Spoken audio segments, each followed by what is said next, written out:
यादीमध्ये त्याचा नेमका पत्ता नसला. कोरटकर यांनी हे मी नाही माझं नाव तस नाही तर त्यांनी आता मला राज्यभरातून धमकीचे फोन येतात आणि त्यामुळं मला आणि माझ्या कुटुंबाला सुरक्षेची मागणी केली. हे पहा, इंद्रजीत सावंत इतिहासकार यांना धमकी दिल्याबाबतचा सकाळी माननीय मुख्यमंत्री यांना मेल केला होता. त्या मेलद्वारे कोल्हापूर पोलीस अधीक्षक आणि जुना राजवाडा पोलीस स्टेशन यांनी ही संपूर्ण आज दिवसभर चौकशी करून आता FIR दाखल केलेला आहे. आणि मला खात्री आहे की याचा तपास चांगल्या पद्धतीने होईल. आणि FIR मध्ये त्याचं नाव, त्याचा नंबर दिलेला आहे. आणि ज्यावेळेला पोलीस तपास करतील त्यावेळी तो राहतो कुठे, करतो काय, त्याच्या आजपर्यंत काय काय गुन्हे आहेत हे याचा सगळा तपास येईल. प्रश्न राहिला की त्याच्या सुरक्षेचा. त्यानं सुरक्षा मागावी, त्याचा वैयक्तिक स्वातंत्र्य आहे.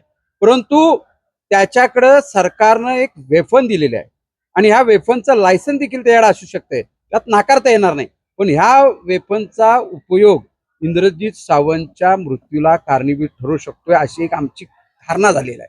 त्यामुळे जोपर्यंत तपास पूर्ण होत नाही तोपर्यंत त्याचं वेपन हे सरकारनं ताब्यात घेतलं पाहिजे आणि त्याला सुरक्षा देण्यास आमची काहीच हरकत नाही. आम्हाला सुरक्षा मागत नाहीये, कारण का आमचा सकल मराठा समाज शिवप्रेमी आणि इंद्रजित प्रेमी हे सगळे त्याचे सुरक्षा कवच आहे.